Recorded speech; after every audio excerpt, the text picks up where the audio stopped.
Vamos lá. Quer sentar aqui por enquanto até chegar? Tá. Você já vai chamar eles? Ok. A gente pode convidar todos já? Correto.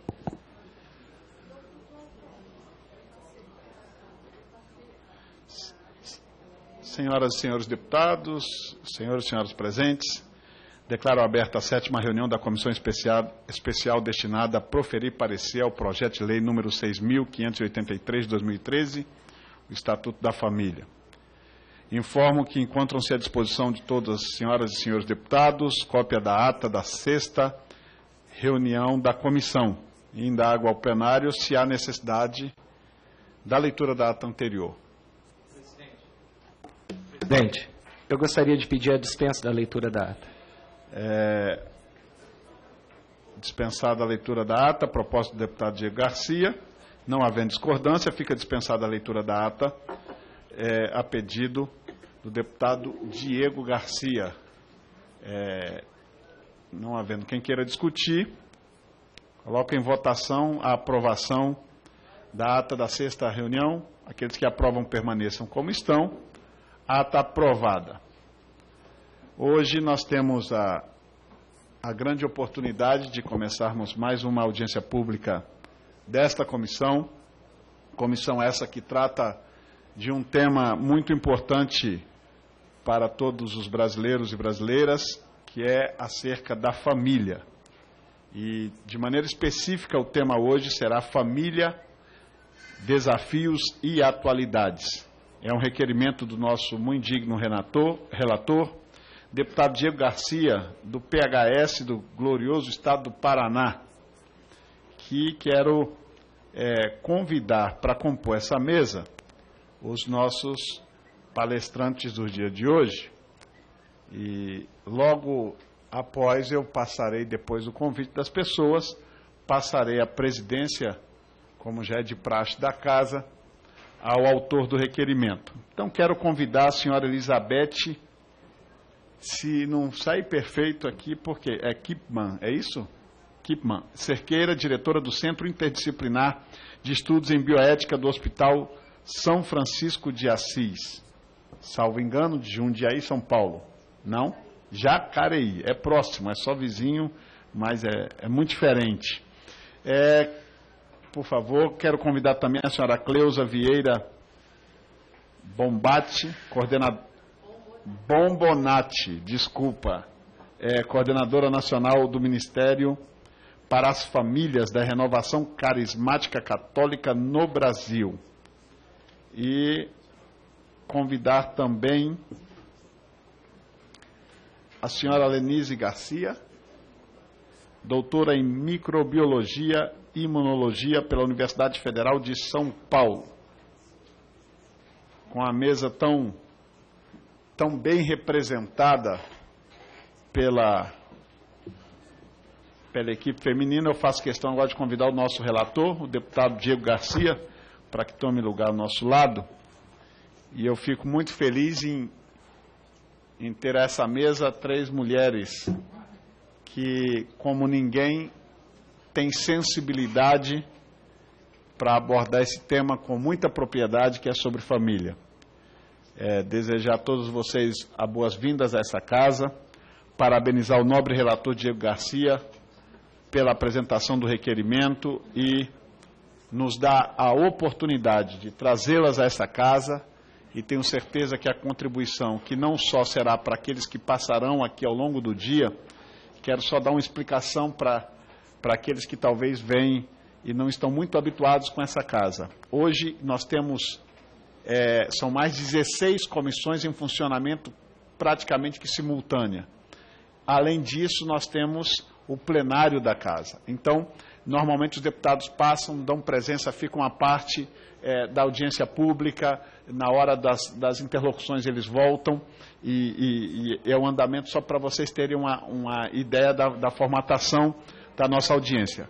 Mas além da presença dos deputados, de assessorias que aqui está, para os anais da casa, a contribuição que vossas senhorias nos trarão aqui hoje será de alta relevância para o relatório que o deputado Diego Garcia vai nos apresentar em breve, e nós daremos como resposta à sociedade brasileira, um relatório equilibrado que venha atender os anseios das famílias do nosso país.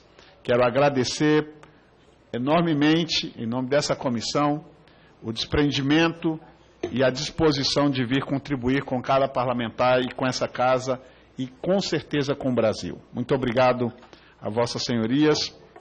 E eu quero passar agora só para as orientações aqui dessa audiência pública. O que nós fazemos normalmente as três falarão na ordem que for melhor para vocês podem ficar muito à vontade, durante o período de 20 minutos cada uma. Nós temos o relógio ali ao lado para facilitar, para que vocês possam se conduzir um pouco, e não há intransigência, creio que também do deputado Diego Garcia, que vai presidir, para que tenham que cravar os 20 minutos. É só para nortear o trabalho de vocês, e depois nós vamos abrir aos deputados e se houver alguém que também queira, e se houver aquiescência do plenário, alguma interpelação, alguma pergunta de algumas das pessoas que estão nos assistindo aqui de maneira presente. O E-Democracia vai hoje? Não está hoje? Nós também temos, está sendo transmitida pelo portal E-Democracia, que as pessoas fora deste ambiente, ao final, nós permitimos que elas também possam formular perguntas pela internet, que serão transmitidas a vossas senhorias, para responder também os nossos queridos internautas, que são muito bem-vindos a essa audiência pública. Dito isso, quero agradecê-las e passo a presidência dessa audiência pública ao proponente, deputado Diego Garcia.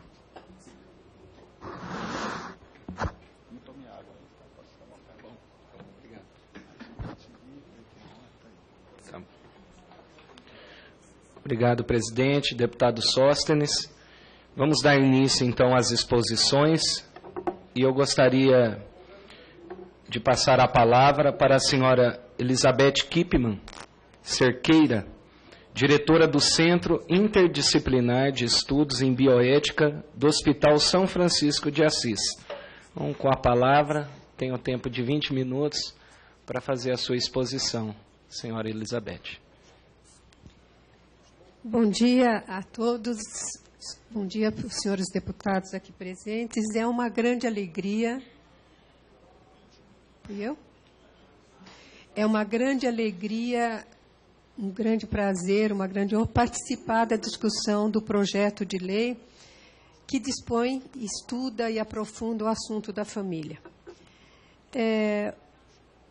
O projeto de lei, nos seus 3 primeiros artigos, coloca claramente, no primeiro artigo e no terceiro artigo, princípios que acho que todos concordam e não tem como discordar, porque fala da importância de um estatuto da família para dirigir e organizar a aquisição de direitos, o desenvolvimento de diretrizes, valorização e apoio à entidade familiar, e o terceiro coloca como obrigação do Estado.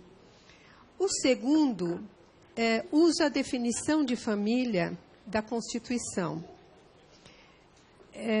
Vamos refletir um pouco nos aspectos, rapidamente, dos aspectos do artigo 1º e 3º, inclusive naquilo que eles podem fundamentar um pouco a discussão do artigo 2º, não como dúvida, mas como fundamentação. Então, a família é uma entidade, uma instituição de alta complexidade, sem dúvida, e essa complexidade vem realmente das relações entre seus membros, mas também dos seus membros com o Estado, com o trabalho, com o mercado. Por isso, não é uma construção só privada, mas é pública, e tem um papel claro na construção da sociedade em todos os seus aspectos. E, ao mesmo tempo, o Estado, com as suas propostas e com a sua legislação, interfere na história das famílias.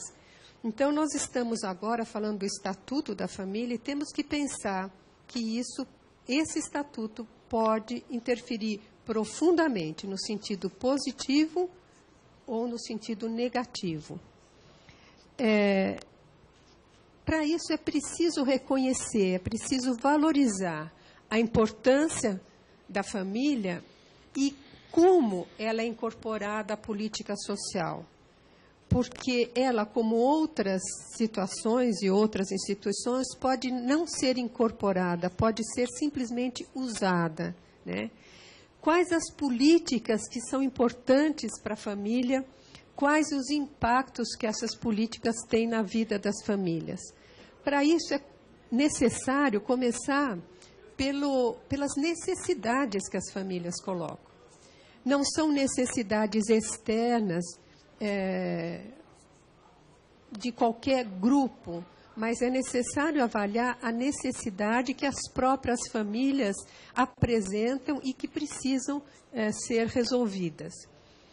Então, qual que é o objetivo principal de políticas que realmente pensem no bem-estar da família?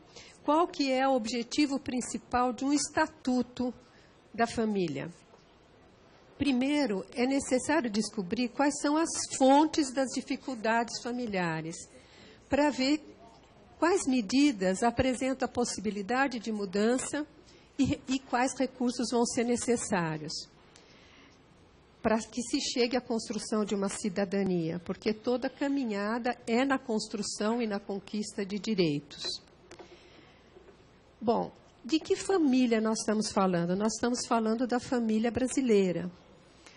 Um estatuto da família vai realmente atingir toda a família, toda a população brasileira, mas de uma maneira particular, são as famílias que apresentam maior vulnerabilidade, que precisam oficialmente de uma proteção do Estado.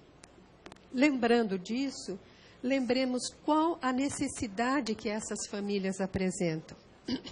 Nos meus quase 50 anos como médica, ginecologista, e também nos meus 4 anos como secretária de saúde, as populações de maior vulnerabilidade, as famílias de maior vulnerabilidade, pedem apoio para criar seus filhos, oportunidade de desenvolvimento, de educação e saúde, que com certeza todos aqui sabem. O artigo 2 coloca a definição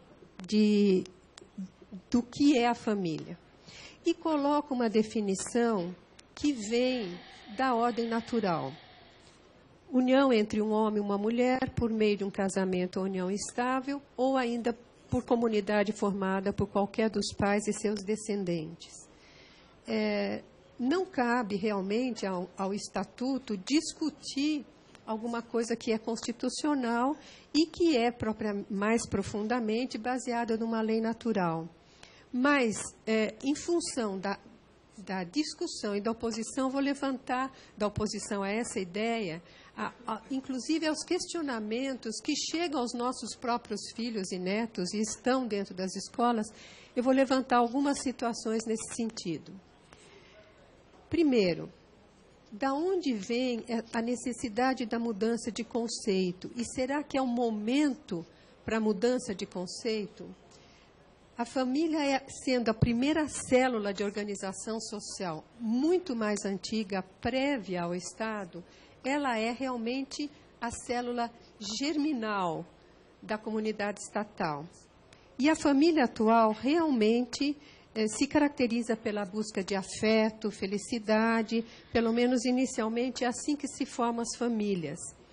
Mas ao longo dos milênios, não é, ao longo dos séculos, a família sempre foi identificada como homem, mulher e filhos. A família é uma coisa, o comportamento sexual é outro. Se, por exemplo, alguns historiadores levantam que entre os índios do Brasil e as tribos do Brasil havia a prática homossexual, a família sempre foi indicada entre as nossas populações primeiras aqui do Brasil como homem, mulher e filhos. E assim também nós identificamos em diferentes civilizações. Eu coloquei porque é interessante dizer que foi encontrado restos de uma família datado mais ou menos de 4.600 anos, e pelo estudo de DNA, era a mesma família. Homem, mulher e 2 filhos. Né? O censo de 2010 do IBGE mostra que 87% das famílias brasileiras são formadas por 2 ou mais pessoas com laços de parentesco. E é isso que é a definição da família que nós seguimos. 12% vivem sozinhas, 0,7% sem parentesco. E de 2000 a 2010 cresceu, sobretudo, o número de famílias tendo a mulher sozinha como responsável.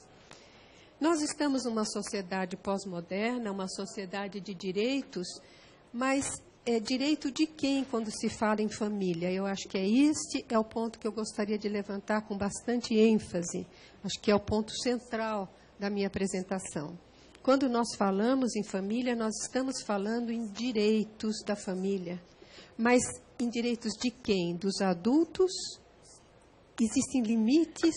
Os adultos têm autonomia para escolher comportamentos, valores, contravalores, mas quem deve ser, sobretudo, protegido na família? Todo direito evoluiu ao longo da história, sempre protegendo o mais fraco, sempre protegendo o mais vulnerável. E foi caminhando e se desenvolvendo nessa conquista de proteção para o mais frágil. Muitos estudiosos colocam que a Constituição Federal permitiu que se reconhecesse, na perspectiva pós-moderna, a proteção à unidade familiar e, sobretudo, a proteção aos filhos, que não era tão clara antes. Segundo, então, a criança é o elemento mais vulnerável na família. Juristas colocam que o país vivia e ainda vive um momento social difícil em que havia marginalização da criança, que era colocada de lado no processo de integração social. E, por isso, essa preocupação fez com que se fizesse uma referência tão longa e extensa à família, à criança e também ao idoso. Inclusive, o Estatuto da Criança e Adolescente coloca claramente que é dever da família, da comunidade, da sociedade, do poder público, assegurar com absoluta prioridade as ações em relação à defesa da criança, e aqui eu chamo a atenção para o item C, na preferência, inclusive, absoluta prioridade, na preferência de formulação e execução de políticas sociais públicas.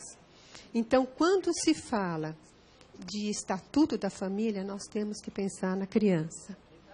Inclusive, na seção 2, a seção 2 trata da família natural no Estatuto da Criança e do Adolescente. E é a mesma definição que está, naturalmente, na Constituição. Falando da criança, nós temos um século, pelo menos, onde mais se aprofundou as necessidades de desenvolvimento de uma criança. Tem aqui uma lista, e muitos outros podem ser colocados, de cientistas, pesquisadores, psicólogos, psiquiatras, neurologistas, que apresentam a importância para a criança do seu relacionamento com a figura masculina e feminina.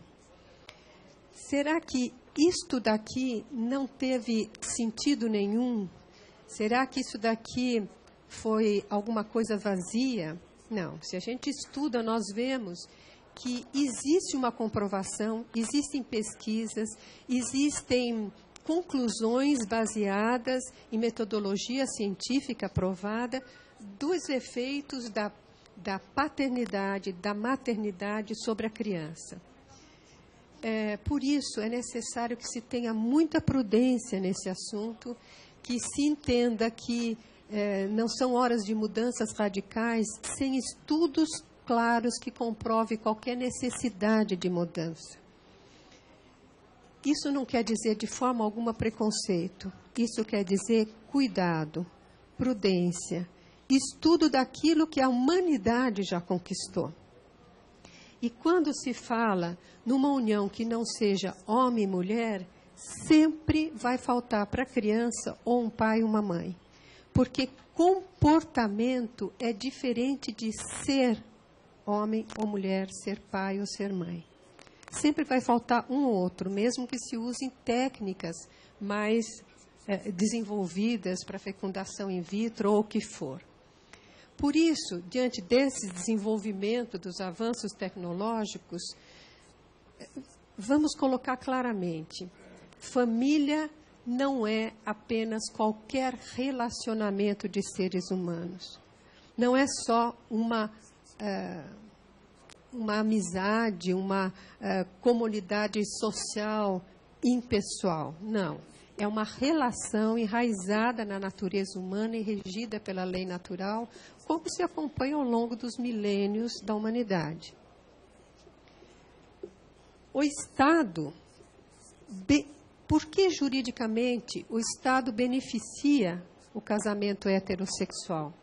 Porque ele ajuda a perpetuar a nação e a fortalecer a sociedade. E isso é evidentemente o interesse do Estado, perpetuar a nação.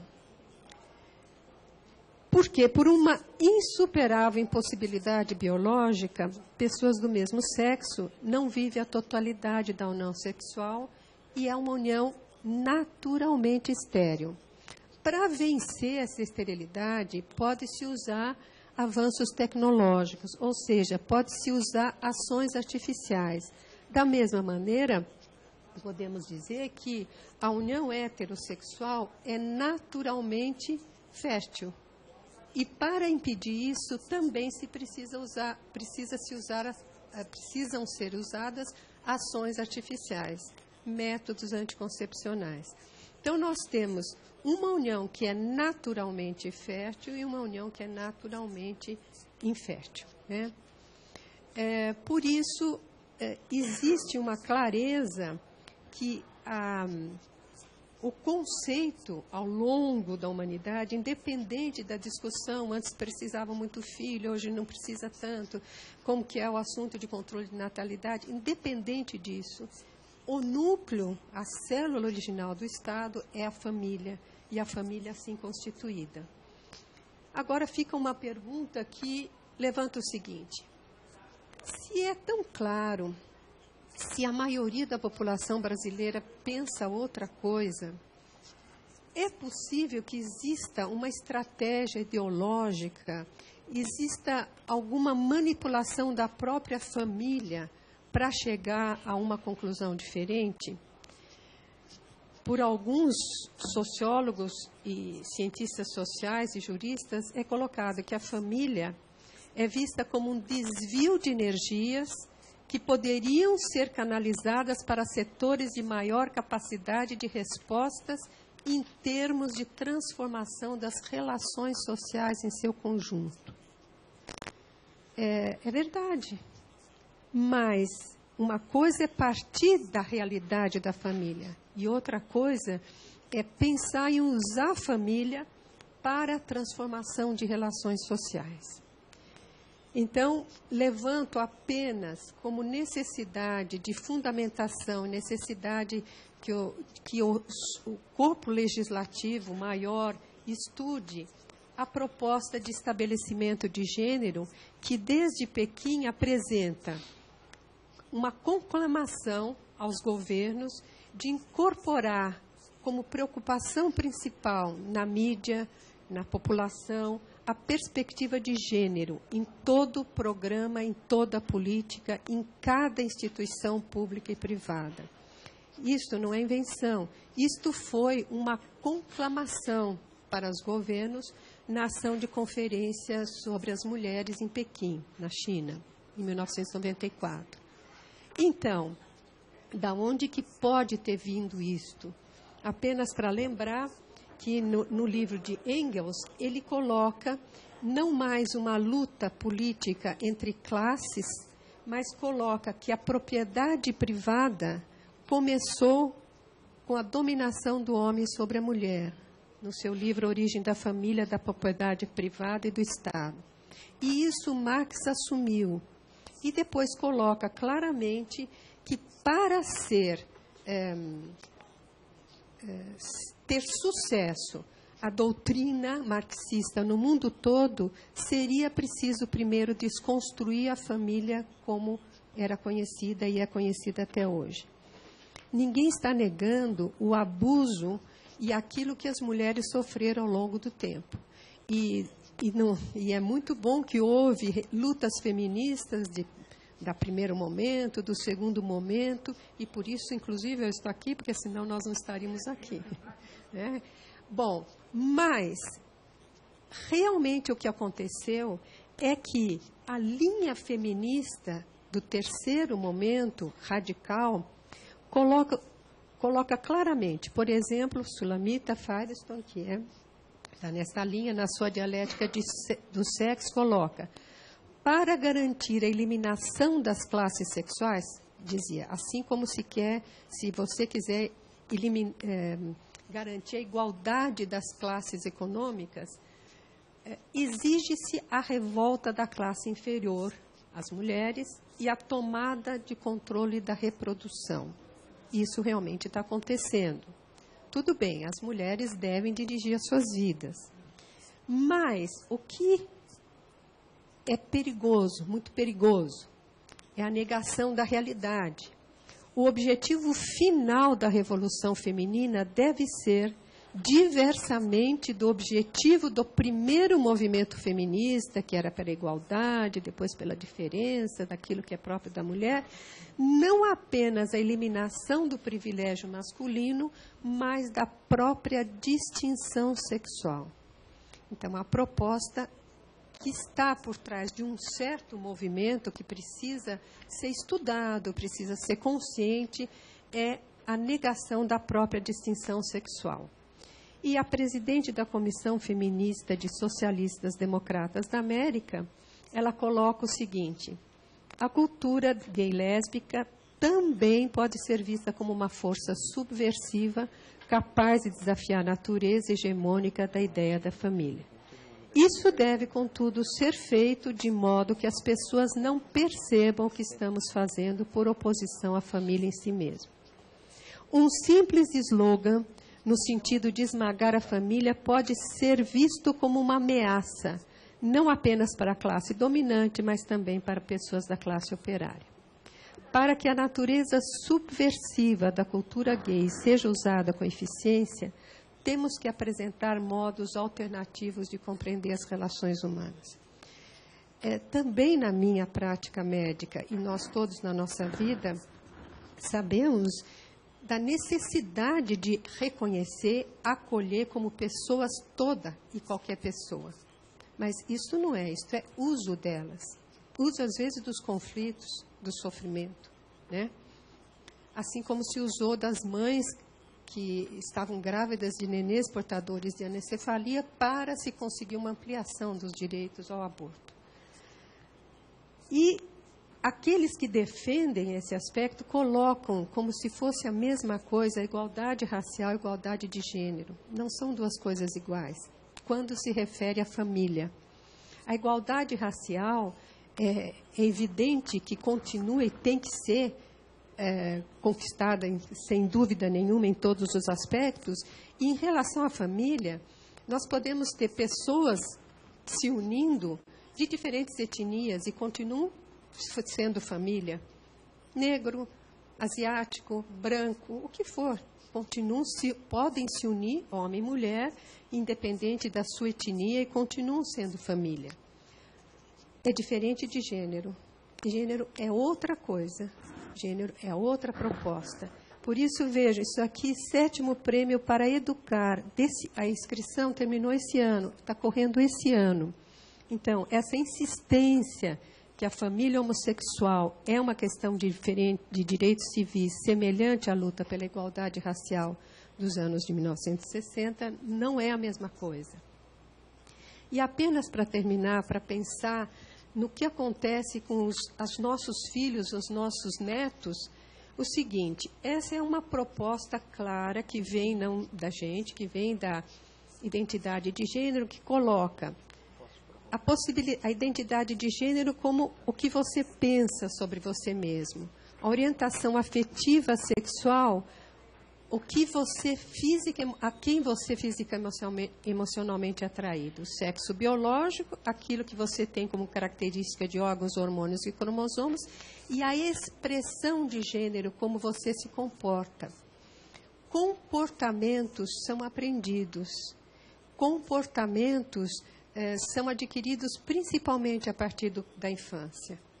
Então, qual é a proposta que está neste conjunto de mudança de cultura? E isso é o que é apresentado, por exemplo, para as nossas crianças hoje nas escolas, para os meus netos, né? Que cada um pode ter, em qual categoria você identifica você mesmo, numa dificuldade ou numa possibilidade, num grande leque que fragmenta a identidade pessoal. E como exemplo, só esse exemplo de uma família sem gênero canadense, está divulgado na mídia, em que o casal resolveu, é uma família, mas resolveu que a criança menor não seria registrada nem como homem, nem como mulher, e assim foi aceito, não é registrado nem como homem, nem como mulher, para que essa criança decida se vai ser registrada como homem ou como mulher. Então, nesse assunto, nós temos uma grande amplidão de assuntos que entram nisto. Feminismo, culturas, bioética, qual referência de bioética que se usa, qual é a referência de principal que se usa, é autonomia, mas autonomia de quem? É o valor da vida, é a visão de pessoa integral, qual é a bioética que se usa, qual a escola de filosofia, o que as diferentes escolas de filosofia e de ciências falam, pensar nos nossos preconceitos, que realmente têm que ser superados, mas também pensar nos preconceitos dos outros que colocam toda a família nuclear, natural, como se fosse algo atrasado, né? Os aspectos políticos, os aspectos da luta política, de valores. Dentro deste universo, pensar, sobretudo, que quando se fala em estatuto da família, está se falando de crianças que são os mais vulneráveis nisso tudo. E com isso termino com uma citação de um filósofo chinês de 300 anos antes de Cristo. Quando a família está bem, o país está bem. Quando o país está bem, a grande comunhão humana vive em paz. Muito obrigada. Muito obrigado, senhora Elizabeth Kipman, pela exposição, respeitando também o horário. Passou apenas 3 minutinhos, mas muito obrigado. Gostaria de registrar a presença dos nobres parlamentares, o deputado Alan Rick, que é também presidente da Frente Parlamentar em Defesa da Vida e da Família, a presença do autor do projeto de lei, deputado Anderson Ferreira, do Estado do Pernambuco, e também a presença do deputado Stefano Aguiar, né, que nos honra com a presença hoje nessa importante audiência pública. Eu vou passar a palavra para a nossa segunda expositora. Hoje temos a alegria, né, nessa mesa de estar composta por mulheres, né, que nos presenteiam aqui com essas contribuições, com a sua visão, com todo esse conteúdo através das suas experiências também profissionais. E, sendo assim, também algumas pessoas que estão aqui prestigiando essa audiência e participando dela, que eu gostaria de registrar a presença aqui da senhora Maria Gorete Batista, a senhora Ângela Ferreira e a senhora Sandra Amaral, que são do Grupo de Apoio à Adoção de Volta para Casa de Divinópolis, Minas Gerais. Então, muito obrigado pela presença. Também registrar a presença do senhor Carlos Bombonati, esposo aí de uma das nossas expositoras, e ele que é coordenador também nacional do Ministério para as Famílias da Renovação Carismática Católica do Brasil.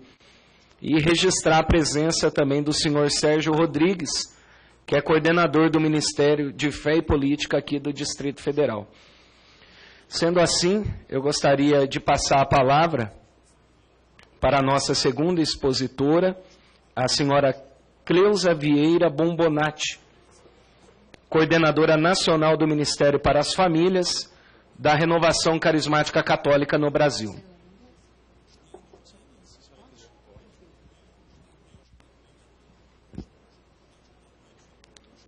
Lembrando que, ao final, os parlamentares, né, poderão fazer aí suas indagações também aos nossos expositores e que também essa audiência está sendo transmitida e é possível a interação dos nossos internautas através do portal E-Democracia, que podem também fazer as perguntas aos nossos expositores hoje aqui na mesa. Excelentíssimo senhor deputado Diego Garcia, relator dessa importantíssima comissão, excelentíssimos senhores deputados presentes, demais participantes, muito bom dia. Como foi anunciado, eu sou Cleusa Bombonati, cidadã brasileira, casada há 53 anos, com meu esposo aí presente, né? Temos 2 filhos, Josiane Cristina, André Bombonati, 6 netos e 3 bisnetos. Eu penso sempre assim que as coisas caminham mesmo preparado por algo superior a todos nós. A nobre palestrante que me antecede disse ricamente sobre a parte técnica da família. E eu quero contribuir, senhor relator, com a minha parte, falando nos desafios que a família enfrenta na atualidade, na parte prática. Sou advogada, militei na área de direito de família até os meados da década de 1980 e fiz muitas separações. Muitas separações porque era a minha profissão. Era o meu conceito de vida. Porém, no caminhar, meu esposo também é advogado, há 32 anos atrás tivemos um encontro pessoal com Jesus Cristo, o qual nos olhou, nos chamou e deixamos uma profissão bem-sucedida e promissora para nos tornarmos missionários católicos em renovação carismática. Hoje servimos a Deus na Renovação Carismática Católica, coordenando o Ministério para as Famílias no Brasil. Por que eu quis colocar essa introdução? Porque os desafios que vamos apresentar aqui, em contribuição à aprovação do Ministério, do Estatuto da Família, é a prática que nós vivemos no Brasil afora, senhores e senhoras. Nós temos vivido e convivido com famílias de todo o Brasil. Haja vista que faltam apenas 5 estados do território nacional para que nós possamos visitar enquanto missionários, enquanto ministros de família. Então, nós temos a oportunidade de conviver com a família no seu modo de ser, conviver com a família nas suas transformações. Eu quero agradecer muito a oportunidade de estar aqui.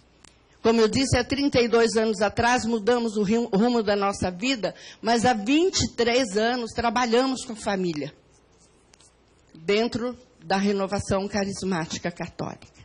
Temos oportunidade de ouvir famílias, temos oportunidade de ouvir pais, mães, filhos, avós, todos os membros de família, e temos ficado assustados com o que temos encontrado. Porque nós concluímos, senhores e senhoras, que o grande mal da humanidade é entender que a família é projeto humano e que pode ser mudado, transformado a qualquer momento, a bel prazer de cada um. Nós entendemos que família é projeto de Deus. vimos a exposição dos ossos daquela família de há quantos séculos atrás, constituída pelo pai, pela mãe, pelos filhos. Não estamos aqui falando, contrariando os tipos de família que se nos apresentam. A Igreja, Renovação Carismática Católica, Ministério para as Famílias, acolhe a família em todo o seu estado que se apresenta, desde que ela esteja dentro do projeto elaborado de Deus.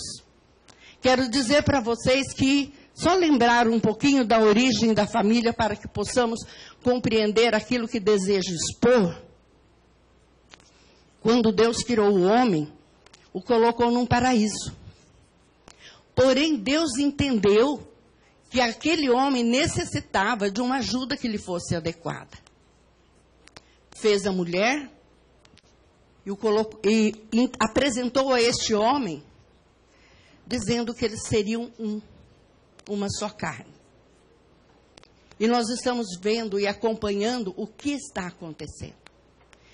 Quando Deus fez a mulher, Ele não a fez inferior ao homem. Se nós entendermos isso, senhores, senhoras, nós vamos entender que a mulher tem uma posição privilegiada junto do homem, já por Deus. Ela está lado a lado do homem, porém, com uma atribuição de ser para ele uma ajuda que lhe fosse favorável.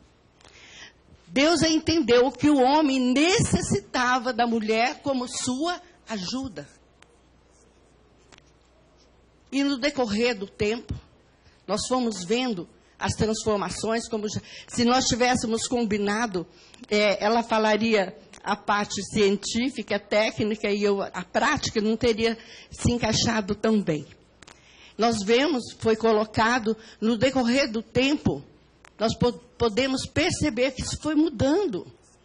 Foi mudando e nós não estamos aqui achando que está errado a mulher buscar a sua independência financeira, profissional, a sua realização pessoal. Não, pelo contrário, ela deve sim estar cada vez mais buscando, se realizando, porém não se esquecendo da finalidade para a qual ela foi criada.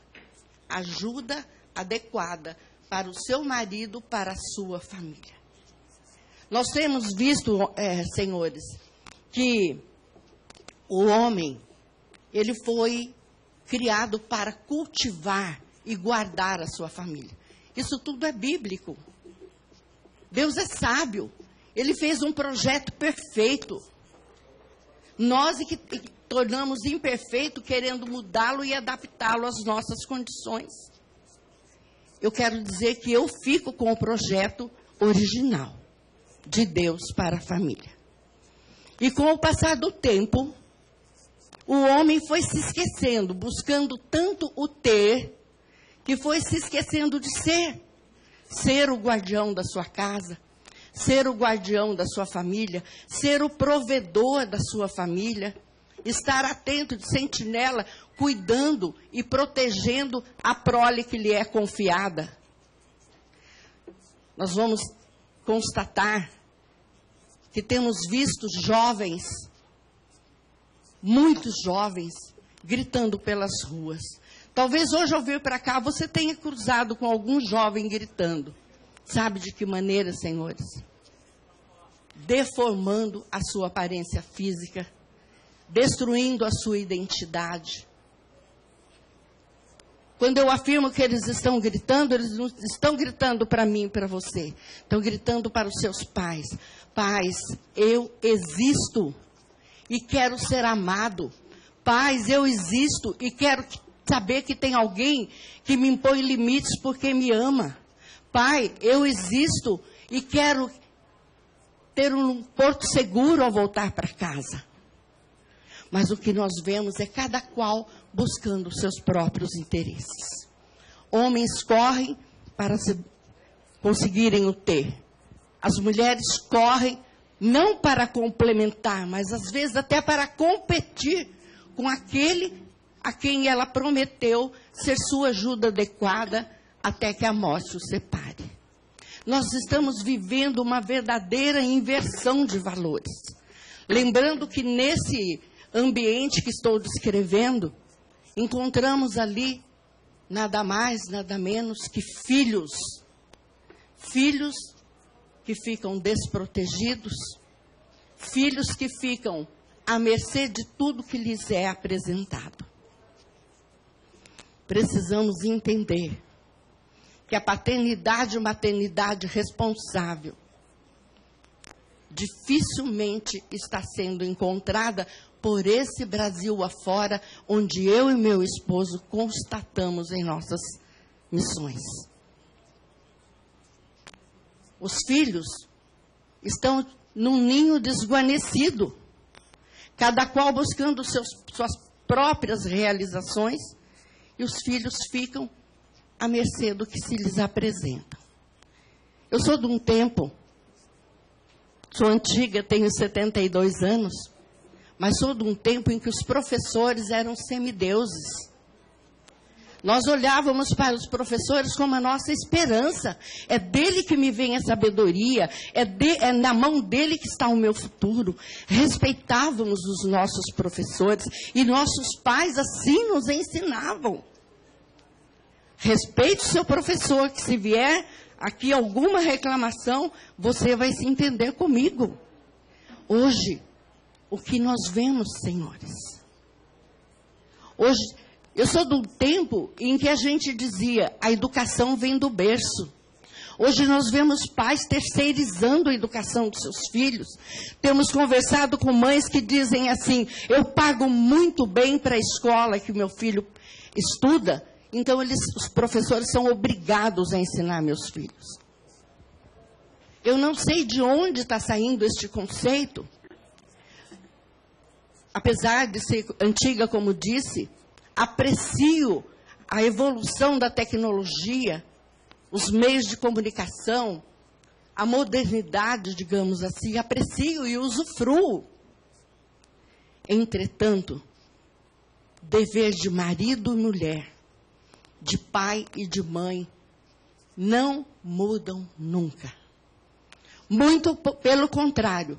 Eles estão exigindo cada vez mais, o tempo atual está exigindo cada vez mais dos pais e das mães que precisam se aperfeiçoar para poder acompanhar seus filhos neste mundo moderno, mas que eles se sintam protegidos, direcionados para se tornarem homens e mulheres de bem. Não podemos transferir o dever de pai e mãe para professor nenhum, por mais bem pago que ele seja. Nós precisamos, senhor relator, que esse benquisto Estatuto da Família seja aprovado, sim. Mas precisamos também que a sociedade se envolva para que nós possamos recuperar os valores que neste caminhar vieram se perdendo e que nós precisamos retomá-los. Isto não se chama retrocesso. Muito pelo contrário. É reconhecer que os caminhos por onde estamos andando, não sabemos onde chegar. Porém, a perspectiva está cada vez mais assustadora. Semana passada, eu via na mídia um garoto de 11 anos de idade, franzino, que empunhou uma arma e tirou a vida do chefe de família. 11 anos de idade. Eu digo para vocês, de nada adianta, senhores e senhoras, nós lutarmos pela redução da maioridade, se as crianças não receberem no berço o amor, o apoio, a instrução, o limite que precisam. De nada adianta. Então, nós precisamos de um estatuto, sim. Já que deixamos perder os valores no nosso caminhar, nós precisamos de leis que possam nos abrir os olhos para que nós voltemos a ter nossa família como nosso porto seguro. Eu sou de um tempo também em que os pais eram heróis. Sou de um tempo também em que nós olhávamos para os nossos pais e entendíamos o que eles nos diziam pelo olhar. Nós respeitávamos nosso pai, nossa mãe, como semideus, como deuses até. Eu me lembro que eu olhava para o meu pai, pobre, analfabeto, vendia banana na rua para sustentar nossa família, mas para mim ele era meu tudo. Ele era meu herói.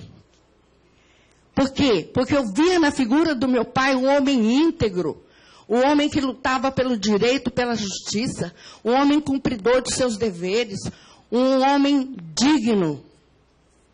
Não havia no mundo, para mim, ninguém melhor do que meu pai. Hoje, falta esse porto seguro dentro de casa. Há uma competitividade de filhos com os pais. Isso que eu estou relatando é o que a gente tem visto acontecer por aí. Brasil afora, não é em uma região, uma cidade. Sim, em todas as regiões do Brasil. Homens despreparados para a paternidade acabam competindo com seus filhos adolescentes, se vestindo como rapazinhos, como meninos. O pai tem que ser amigo fiel do seu filho. Porém, ele precisa, antes de tudo, exercer a sua responsabilidade e autoridade de pai. Nós precisamos recuperar esses valores. Mães,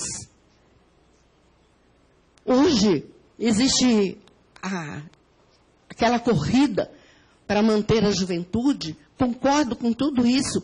Porém, existem mães que competem com suas filhas adolescentes.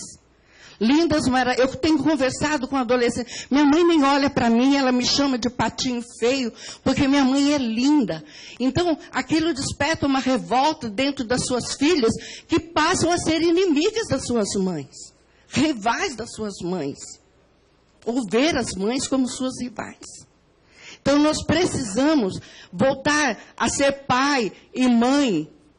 Precisamos voltar a recuperar esse apreço que pai e mãe recebiam. Eu me lembro que Dia das Mães, a mãe era chamada a rainha do lar. E o Dia das Mães era, para ela, digno de uma rainha. Podia faltar tudo, mas a presença dos filhos ao redor da rainha, que era amada e protegida naquele dia como rainha mesmo, era a alegria do coração de todos aqueles que tinham mães. Hoje, como nós estamos vendo o Dia das Mães, além do consumismo, e tem até previsão de se acabar com o Dia das Mães, por que nós temos que correr daquilo que é a nossa raiz? Por que nós temos que deformar aquilo que Deus fez tão perfeito? A família. E Deus nos confia essa família como o maior tesouro que Ele confia a qualquer um de nós. E eu quero dizer aos senhores, todos nós, eu me incluo nessa. Eu posso ter a maior fortuna do mundo, mas se me pedirem para trocar ou me forçarem através de um sequestro por uma pessoa da minha família, eu entrego toda a minha fortuna. E tenho certeza que os senhores também. Então veja o tamanho desse tesouro que nós estamos deixando se perder. Eu peço, senhores e senhoras, que possamos meditar a partir de hoje que a família não é ultrapassada. Que a família não é coisa de antigamente. A família sempre será a mesma coisa. A família sempre será composta por pai, por mãe, por filhos, por mais que tentem modificá-la. No projeto original. Fora dele, tudo é falsificado. Quero dizer para os senhores também,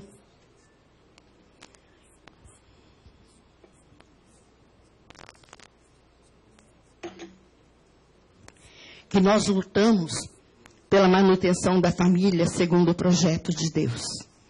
Porque Ele é perfeito e jamais deveria ter sido esquecido. Mas penso que ainda há tempo de retomá-lo. Com o Estatuto da Família é o primeiro chute, penso eu, para o despertar da sociedade. Parabenizo ao autor do projeto. E penso também, amados irmãos, que aqui somos todos irmãos, né? Penso também que nós temos que lutar para que num futuro não muito distante, nós não tenhamos o dissabor de ver nossos descendentes visitando museus para verem como era a família que lhes deu origem. Nós precisamos nos unir como brasileiros que somos e lutar por uma pátria melhor, como muito bem finalizou a nobre palestrante. Se a família vai bem, a pátria também vai. Nós precisamos nos unir nessa luta. Nós precisamos ter aprovado o Estatuto da Família. Da família. Essa originada do princípio do mundo. O escritor Rui Barbosa, que viveu lá entre 1849 a 1923, que até gerou a frase da nossa Constituição Federal, diz que a família é a célula máter da sociedade. A família, de fato, a primeira sociedade da qual se faz parte. A primeira sociedade. Ou seja, o que seremos amanhã depende da família. Da família. A família é, de fato, a primeira sociedade da qual se faz parte. Nela vivemos a maior parte da nossa existência, sendo a única que possui laços indissolúveis. Não tem como nós rompermos com os nossos laços sanguíneos, nossos laços de família. Eu posso escolher amigos, nós podemos escolher amigos, mas família nós não escolhemos. É aquela que nos foi dada por Deus para que possamos vivê-la segundo o projeto de Deus. Nela vivemos a maior parte da nossa existência, sendo a única que possui laços indissolúveis, tornando-se assim a mais importante. Não tem sociedade mais importante que a família. Diante disso, para refletirmos, destruída a família, a sociedade se desfará automaticamente. Diante disso, destruída a família, a sociedade se desfará automaticamente. O apóstolo Paulo nos diz assim: não vos conformeis com esse mundo. Eu, como cristã católica, não me conformo em ver a família se perder. Tenho certeza que, seja qual for a sua crença, como cidadão brasileiro, você não pode se conformar de ver a família destruída. Precisamos retomar os valores sociais, de família, cívicos, morais e cristãos. São nos valores que nós vamos reforçar aquilo que foi se perdendo ao longo do tempo.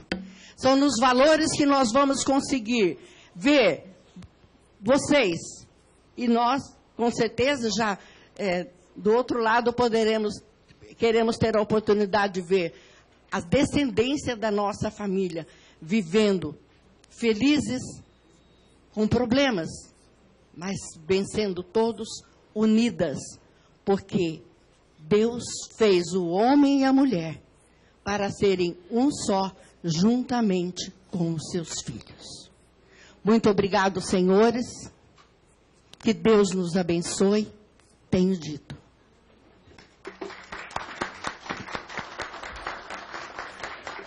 Obrigado à senhora Cleusa Vieira Bombonati pela exposição, por respeitar também o tempo desta comissão. Eu gostaria de registrar a presença, passar por aqui também a presença da deputada Cristiane Arede e também do deputado Eros Biondini, que se faz presente conosco, fazendo parte dessa comissão.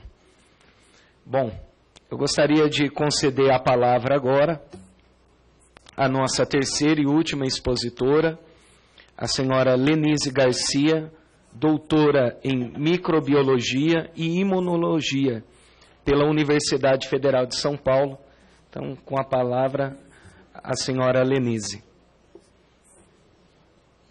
Deixar registrado aqui que, apesar do sobrenome, não temos nenhum parentesco, né?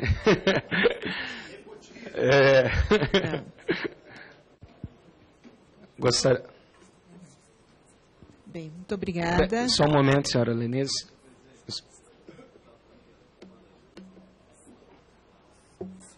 Como que funciona?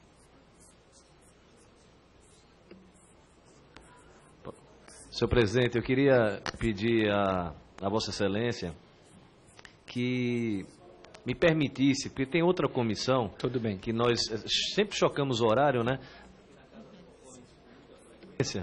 Ocorre isso com muita frequência. Eu queria pedir a permissão que eu pudesse me retirar, mas antes de me retirar, eu queria agradecer a presença de todos vocês, a presença dessas brilhantes mulheres que vêm enriquecer o nosso trabalho aqui na casa, e tenho certeza que grandes frutos iremos colher. Então, eu só queria, com breves palavras, só registrar essa minha ausência nesse momento, mas vou acompanhar, né, depois pela internet, que a gente recolhe o material para que a gente possa... Aí eu peço desculpa por não estar presente na sua palestra, ok? Deputado Anderson Ferreira, como autor do projeto, se Vossa Excelência quiser fazer uso da palavra nesse momento, alguma pergunta, alguma indagação, fique à vontade. Eu quero deixar tranquilo para que não atrapalhe a condução ainda da audiência pública. Ainda tem vários colegas que estão chegando e que com certeza irão contribuir, irão fazer algumas perguntas, e a gente está somando, né, todos nós juntos aqui para que esse relatório possa atender os anseios da sociedade brasileira. Muito obrigado. E mais uma vez, peço desculpa por não ficar até o final. Obrigado, deputado. Então, sendo assim, com a palavra a senhora Lenise Garcia. Bem, muito obrigada. Bom dia a todos. Cumprimento, né, na pessoa do deputado Diego Garcia, a todos os parlamentares presentes e a todas as pessoas. Então, é uma honra participar dessa audiência pública numa temática tão importante, né, nessa família, desafios e atualidades, procurando fazer algumas colocações. A família, como já foi aqui colocado, é célula estruturante da sociedade. Então, e é interessante como todas as culturas humanas celebram o casamento, né, que é exatamente esse momento fundamental, né, em que se constitui uma nova célula. Eu trago aqui alguns exemplos, não sei se as figuras estão bem visualizáveis, mas um casamento... né, o festejo de um casamento na nossa sociedade ocidental, né, o bolo de casamento, ali ao lado uma tribo indígena, né, conduzindo o noivo, né, os amigos do noivo conduzindo o noivo para a sua cerimônia de enlace com uma mulher, né. Aqui uma cerimônia indiana, vejam que bonitas as mãos como eles pintam, né, no momento da cerimônia, do seu enlace matrimonial, estão ali fundando uma nova família. Uma cerimônia japonesa, né, lá do Oriente. Se a gente olhar, né, para toda a humanidade, em todas as culturas, ao longo da história e no momento atual, nós temos, né, esse momento do estabelecimento social de uma família. Né. Vou aqui ressaltar bastante essa relação, família, sociedade, Estado, porque eu penso que o Estatuto da Família tem esse foco, esse importante foco, que então aqui podemos colocar, né? E o Estatuto da Família nos faz refletir exatamente sobre essa proteção do Estado à família. Se a família é anterior ao Estado, por que deve o Estado proteger a família? Eu penso que isso é um ponto interessante para nós focarmos. O Estatuto da Família, ele vem a dizer no seu artigo 3º, essa proposta do Estatuto da Família, é obrigação do Estado, da sociedade e do poder público, em todos os níveis, assegurar à entidade familiar a efetivação do direito à saúde, à alimentação, à educação, à cultura, ao esporte, ao lazer, ao trabalho, à cidadania e à convivência comunitária. Então, inúmeros aspectos. Eu devo, inclusive, dizer, deputado, se me permite uma crítica construtiva, nessa listagem eu senti falta da moradia. Eu penso que a moradia é algo fundamental para a estabilidade familiar. É claro que não compete ao Estado prover a moradia de uma forma direta, mas sim assegurar políticas públicas que permitam à família ter uma adequada moradia. E aqui, inclusive, se fala, e esse ponto que eu queria destacar, da efetivação do direito à saúde e todos esses outros direitos. Ou seja, não é o Estado quem dá direitos à família. Esses direitos são anteriores ao Estado. Mas o Estado deve prover as condições para que esses direitos sejam, de fato, efetivados, realizados. E aí a grande importância do Estatuto da Família. Exatamente porque a família antecede o Estado. E aí eu trago duas imagens, uma real e a outra pictórica, da pré-história.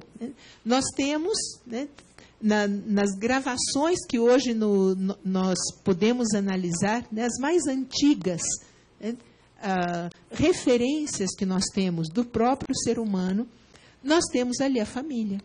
A família que ficou gravada na pedra, desde exatamente a idade da pedra. Desde lá nós vamos, está ali a família. Existia Estado naquela altura? Não, não existia. Nós tínhamos organizações sociais extremamente simples, nômades, mas baseadas na família. E essa família que se reunia em torno do fogo, em torno de uma lareira que deu origem à palavra lar. Então, aí, nesse lar, é onde cada um de nós se conheceu. Cada um de nós, as primeiras lembranças que nós temos de nós mesmos é no braço das nossas mães, ali do lado do nosso pai, nessa estrutura familiar. A família é estruturante do Estado e não vice-versa. Inclusive, os clãs familiares, as estruturas familiares, elas deram base para o Estado e continuam dando em muitos modos políticos de organização. Basta a gente pensar na monarquia. Por quanto tempo e quantas diferentes sociedades monárquicas nós temos, e aí está o mundo inteiro babando com o nascimento de uma criança lá na Inglaterra, porque é um possível, quer dizer, qual é a linha de herdar o trono, não é verdade? Então, muitas vezes até o poder político esteve ligado e ainda está ligado em muitas sociedades à estrutura familiar, porque vem de pai para filho. Claro, numa democracia nós funcionamos de outro modo, mas a democracia ela não pode abdicar da família, pelo contrário. É exatamente aquilo que vem, é na família que a criança aprende a cidadania, que vai lhe permitir depois estabelecer a estrutura democrática. Mas isso a gente comenta um pouco depois. E eu quis fazer uma analogia, trazendo aqui a definição que a Organização Mundial da Saúde dá de saúde. Diz, exatamente por quê? Porque a saúde da família é importante para a saúde do Estado. E aqui eu estou usando a palavra saúde, evidentemente, de uma forma muito ampla. Então, a Organização Mundial da Saúde, ela define saúde como o completo estado de bem-estar físico, mental e social, e não simplesmente a ausência de enfermidade. E destaca-se isso exatamente pela importância de se investir na prevenção. Eu manter a saúde antes de cuidar da doença. A gente não tem o Ministério da Doença, a gente tem o Ministério da Saúde. Então, é importante, né? Embora muitas vezes, quando a gente fale em Ministério da Saúde, a gente pense em hospital, a gente pense no atendimento das doenças. Mas antes disso está o imenso trabalho preventivo que é necessário que seja feito. Se eu quero investir na saúde, eu tenho que investir em saneamento, eu tenho que investir em vacinação, eu tenho que investir na prevenção. E eu vejo o Estatuto da Família exatamente como uma grande arma, um grande instrumento para sustentar a família sadia, né? Sustentar a saúde das famílias, né? Porque isso vem para bem de todo o Estado. Né? Então, a gente ouve muito falar hoje na necessidade de redes sociais de proteção. E é claro que é necessário nós termos uma rede social de proteção à criança, de proteção ao idoso, de proteção às pessoas com deficiência. Mas a melhor rede de proteção é a família. O Estado, a sociedade, vai entrar com alternativas exatamente quando a família falta. Então, eu tenho que pensar, precisa de um asilo para os idosos? Eu preciso de um asilo para os idosos que estão desprotegidos por uma ausência de família que possa cuidar dele nessa situação. Porque é evidente que é muito melhor para o idoso estar com a família do que estar num asilo. Né? E assim por diante. Né? Eu vou colocar alguns desses aspectos. Né? Começando pela tutela das crianças, que, como já foi dito aqui, são as mais vulneráveis. Né? Então, se eu penso na tutela das crianças, a tutela dos filhos cabe, antes de mais nada, aos pais. E como é importante, né, que a tutela dos filhos seja exercida pelos pais. O pai não precisa ser nomeado tutor. Eu vou ter que nomear algum tutor na ausência do pai. Né, porque o pai já é o tutor natural. O pai e a mãe são os tutores naturais dos seus filhos. Né? E quais são as chagas que a gente vê na nossa sociedade? Né? Nós vemos, muitas vezes, órfãos de pais vivos. Não é uma orfandade porque os pais morreram. É uma orfandade porque os pais se abstiveram, né, da educação desse filho. Né? Nós temos problemas de abuso de menores, nós temos problemas de negligência, né? E a sociedade, nesses casos, supre, né, a carência da família. Né? E é muito lógico que existam, né, programas políticos, programas sociais, né, atenção pública exatamente a esses casos. Mas esses casos precisam ser exceção, né, e não se tornar regra. Né? E para que esses casos sejam exceção e não se tornem regra, a sociedade ela pode sustentar a família, né? Exatamente para que essas coisas não ocorram. Né? É nessa linha que eu vejo o Estatuto da Família, como dando a sustentação para que a família se mantenha como a principal protetora dos indivíduos. Né? Porque muitas vezes o Estado, a sociedade, tem que suprir proteção para aquele que não está protegido na célula natural que é a família. Então, as políticas públicas de base, né? As políticas públicas de base que sejam centradas na família, porque eu vou poder ter essa sustentação. Né? E eu coloco aqui, também chamo a atenção para a questão da adoção, né? Exatamente porque a adoção insere a criança numa família, que é quem melhor pode atender a essa criança, muito melhor que qualquer outra política pública. Né? E então, aí, né, não é que o Estatuto tenha que tratar diretamente disso, né, mas deixar as portas abertas para contemplar, né, os casos de adoção como realmente constituindo, né, a família. As políticas de apoio à maternidade. Né? Então, quantas vezes, né, se fala de educação sexual e não se percebe que, na verdade, é muito mais amplo. Nós precisamos de uma educação para o amor e a família, como, aliás, está proposto, né, no Estatuto, a educação para a família. É para que a pessoa possa, ela aprenda o comportamento, né, os valores para constituir uma família, né, como ela deve se desenvolver. Né? Muitas vezes isso falta. Né? Enfrentar os desafios da gravidez na adolescência, né, que cada vez mais estão presentes na nossa sociedade, tanto para prevenir que aconteça essa gravidez, né, de uma forma despreparada, como caso ela tenha acontecido, para poder atender às necessidades, né, dessa grávida, né, que ainda é adolescente, que muitas vezes vai precisar de cuidado tanto quanto o filho, né, e que isso também possa ser feito dentro da própria família. Né? Então, toda a mentalidade aí, né, dessas relações de confiança na família, né, eu tenho atuado bastante em relação à questão do aborto. Né? Quantas vezes a gente vê, né, uma grávida adolescente, por exemplo, que tem medo de contar aos seus pais, né, que ela está grávida, né, e que muitas vezes vai recorrer ao aborto exatamente numa situação porque ela não tem a coragem de se apresentar e de pedir ajuda. E se tem alguém que acolhe, né, se tem alguém que vai, muitas vezes, aos pais, né, esses pais recebem a sua filha, né, porque, antes de mais nada, ela é sua filha e está ali um neto. Né, e é acolhida essa criança, né, é acolhida no seio familiar. Né, e, muitas vezes, não há essa mão amiga que faz essa ponte, que vai lá e ajuda para que se estabeleça e para que essa vida seja preservada. Né. Então, o foco na família ajuda em todas as situações, né, que nós possamos pensar. Né? O apoio à gestante com pré-natal adequado, as condições adequadas para o parto, para a licença maternidade, né, tudo isso são políticas públicas que vão ajudando a estabilidade da família e que ela cumpra o seu papel social. Né? Um olhar muito particular para o idoso na família. Né? Novamente, onde melhor o idoso pode ser acolhido. Né?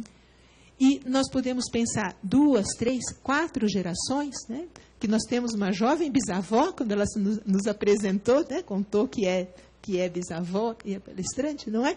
Então, nós temos... Eu não sei se a definição, né? Se a definição da família que está no Estatuto da Família, ela contempla adequadamente todas as gerações. Eu acho que talvez seja também necessário um pouquinho olhar aí para ressaltar, né, a questão da figura do idoso. Né? Nós estamos entrando em vários debates na sociedade, e inclusive no parlamento, né, em relação à grande problemática da eutanásia, né, e também da distanásia, ou seja, do excesso terapêutico que muitas vezes acontece nos hospitais. Né? E a proposta que está sendo trazida é a de que na velhice, principalmente naquelas doenças terminais, né, quando, não só na velhice, né, às vezes, infelizmente, há pessoas jovens que também, né, enfim, estão a caminho de falecer em função de uma doença terminal, né, que se haja o foco principal nos cuidados paliativos, né, de que aquela pessoa possa ser acompanhada adequadamente e, de preferência, no maior contato possível com a família, de preferência em casa. Né? Então, o Estatuto da Família, ele também pode, é claro, de novo, não vai ser ele a tratar disso, né? Mas ele pode permitir pontes para que essa outra legislação que vai olhando especificamente para o caso do idoso, principalmente do idoso doente, né?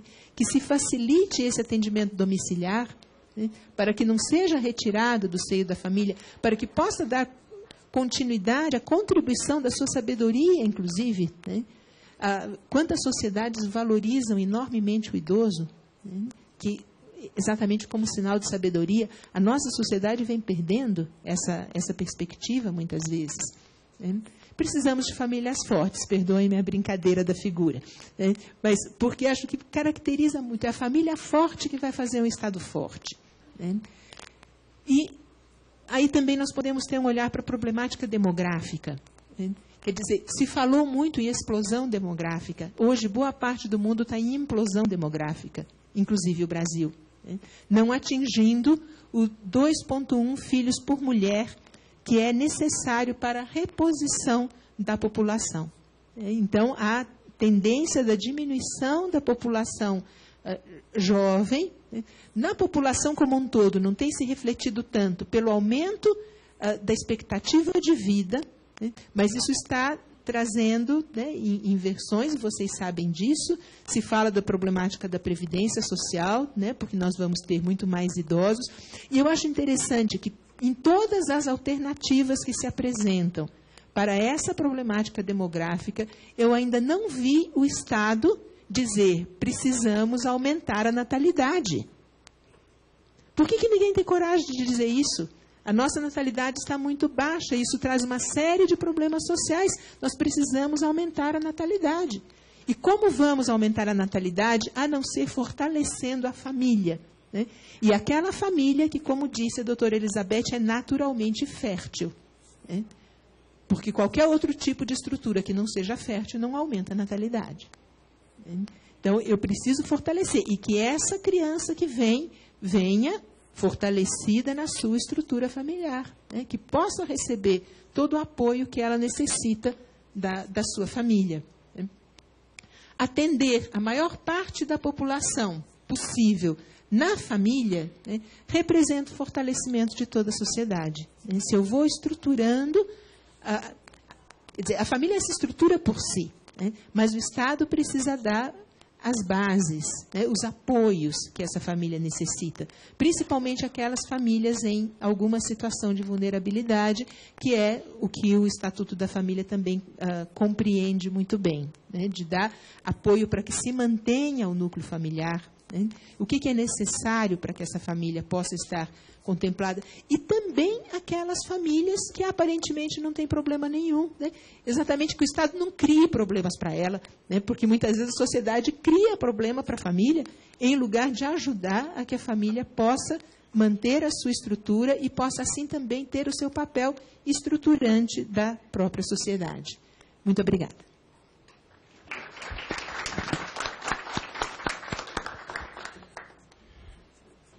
Gostaria de parabenizar a senhora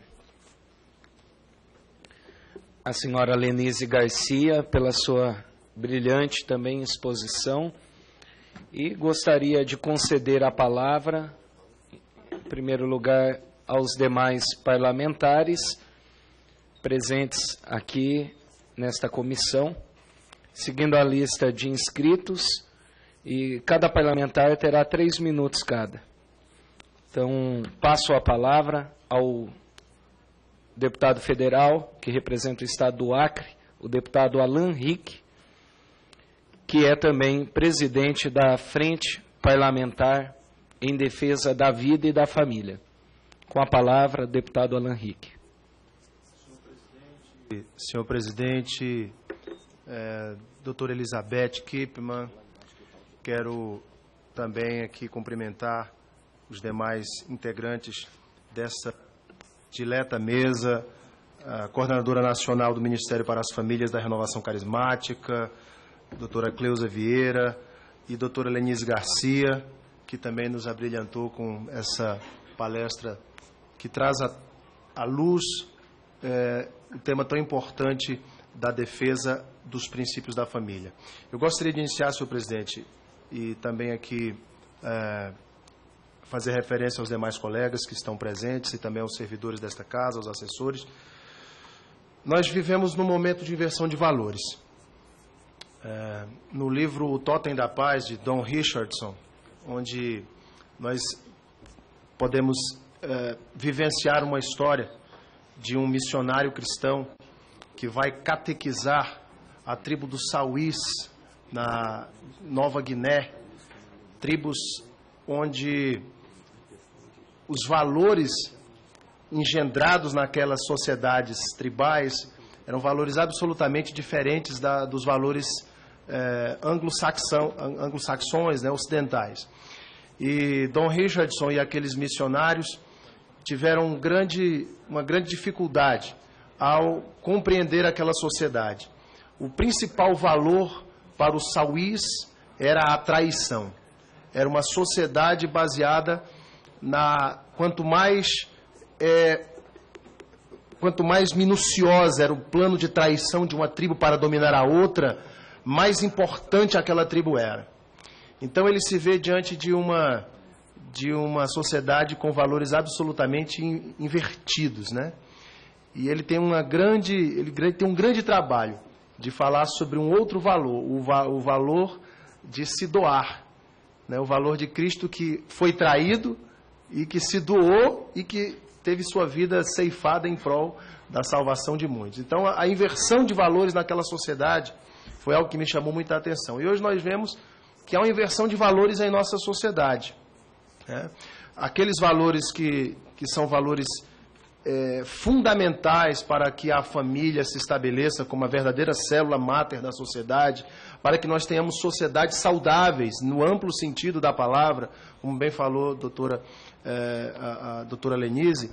Eu gostaria de de fazer a seguinte pergunta, primeiramente, para ser bastante sucinto, a doutora Elizabeth, quando a senhora falou sobre essa questão da ideologia de gênero e de tudo que isso pode representar para as nossas crianças e adolescentes. Nós vemos que há uma tentativa, e o nome é um nome até sutil, né? O gênero, a ideologia de gênero, mas há alguma coisa por trás disso.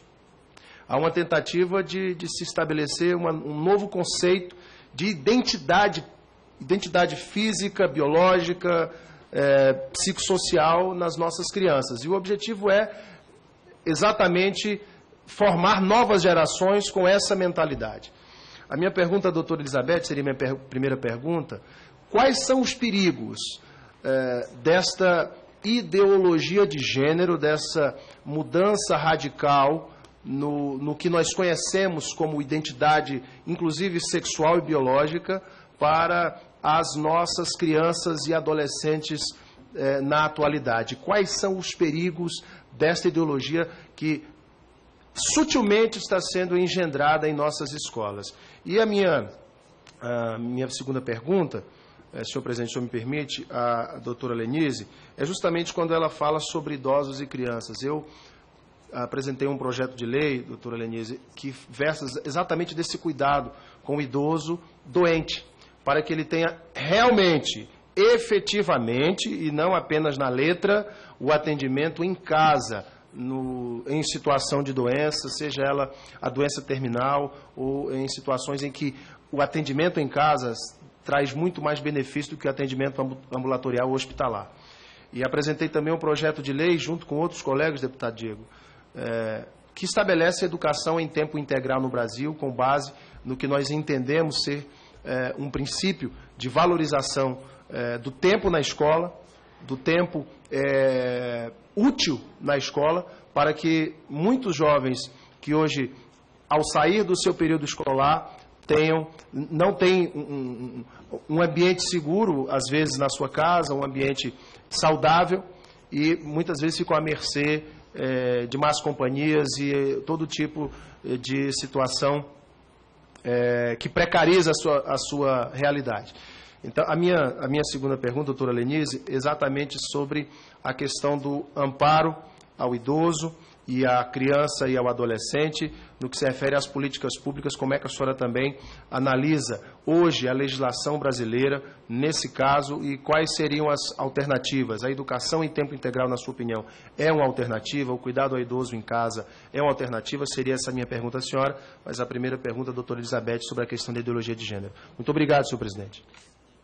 Eu gostaria, antes da senhora Elizabeth, a senhora Lenise também responder, até para um melhor andamento da comissão, e assim prestigiar também mais rapidamente os nossos nobres parlamentares, dar sequência na lista de inscrição, e assim os expositores podem ir anotando as perguntas que estão sendo feitas, e de uma única vez já apresentar também as respostas. Então, sendo assim, eu passo a palavra para o excelentíssimo senhor deputado Stefano Aguiar. Desculpa.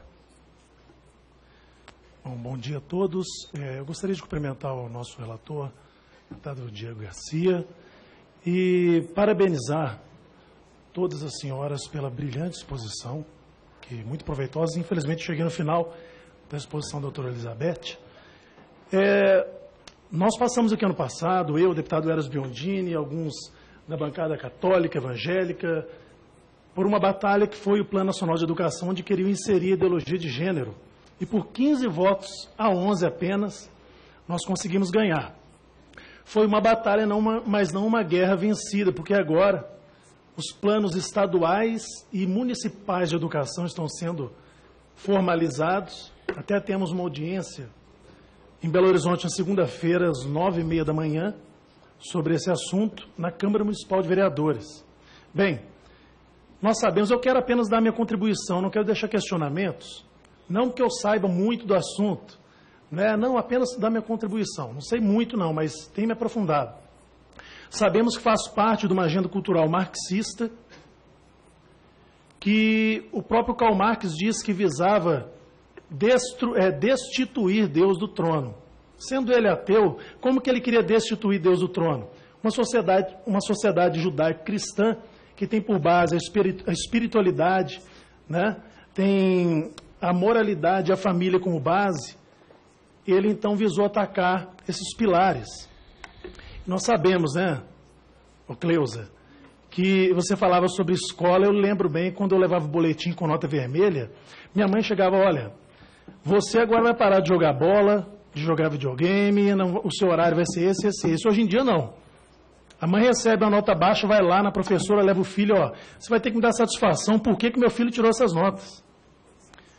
A família deixando a educação para a escola, sendo que a escola vem trazer cultura e a educação deve ser em casa. Porque as famílias estão sendo esfaceladas por essa ideologia e outras mais, que, pasmem, nos Estados Unidos, já desde a década de 30, o comunismo adentrou nos setores culturais, né, nas escolas, filmes, e é sempre assim. A ideologia da subversão é, como Sun Tzu disse na Arte da Guerra, é vencer uma batalha sem dar um tiro, sem empunhar a espada. Como? A subversão vem destruindo os valores do inimigo até certo ponto que o inimigo olha para você e não te enxerga mais como inimigo. Aí é o momento de você destruí-lo. Por quê? Você entra na cultura destruindo família, educação, valores. Eu fico pasmado de ver aqui nessa casa legislativa, quando você fala o nome de Jesus ou fala sobre Deus, porque o Estado é laico. Tudo bem. É laico, mas não é laicista. Ele é laico, mas aqui você pode ter representante de Karl Marx sem ser questionado, mas o representante de Jesus ele tem que ser questionado porque ele vem trazer religião. Aqui não é nada disso. Vamos trazer valores que constituem a família, pai, mãe, né? Mesmo que às vezes de famílias separadas. Né? Hoje são diferentes formações, arranjos familiares. E eu sou, né? Só lembrando que eu sou pastor da Igreja do Evangelho Quadrangular. É o meu primeiro chamado e é um mandato irrevogável, graças a Deus. Esse aqui eu posso deixar de exercer algum dia, mas eu quero exercer esse mandato na parceria de pessoas como vocês, que ainda creem que o certo é certo e o errado é errado. Porque o que vem sido plantado subversivamente e silenciosamente é o quê? O certo é errado, o certo é careta. E olha, essas pessoas que defendem família e o que é certo são pessoas fundamentalistas, retrógradas, são pessoas que não enxergam um palmo à sua frente. Graças a Deus, podem me chamar de todos os rótulos, podem me rotular de todas as formas, mas prefiro andar agradando a Deus do que agradar nos homens, porque agradando a Deus nós vamos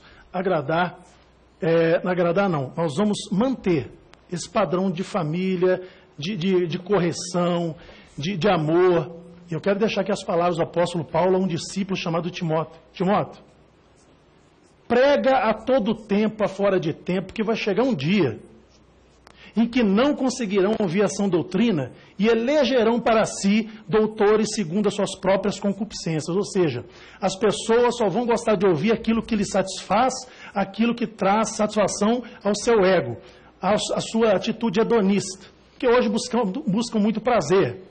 E ele disse, olha, no fim dos tempos, os homens serão jactanciosos, sem afeição natural, amantes de si mesmos, mais amantes dos prazeres do que amantes de Deus. E essa casa, muitas vezes, com alguns parlamentares, vem querer trazer essa libertinagem que destrói a família. E nós estamos aqui de pé, vigilantes. Vamos continuar, deputado Eros Biondini, deputado Alex, todos nós aqui, vamos continuar, deputado Marcelo Aguiar, que está chegando agora, também é um defensor. Vamos continuar nessa batalha, mesmo às vezes rotulados, e graças a Deus, né, Eros? Porque Jesus falou, vocês são meus, por isso o mundo vos odiará. Porque se vocês fosseis do mundo, o mundo vos amaria. Que pena que o mundo não vai nos amar tanto por causa do nosso posicionamento. Mas graças a Deus, que Deus vai estar feliz conosco por essas atitudes. Muito obrigado, senhor deputado Stefano.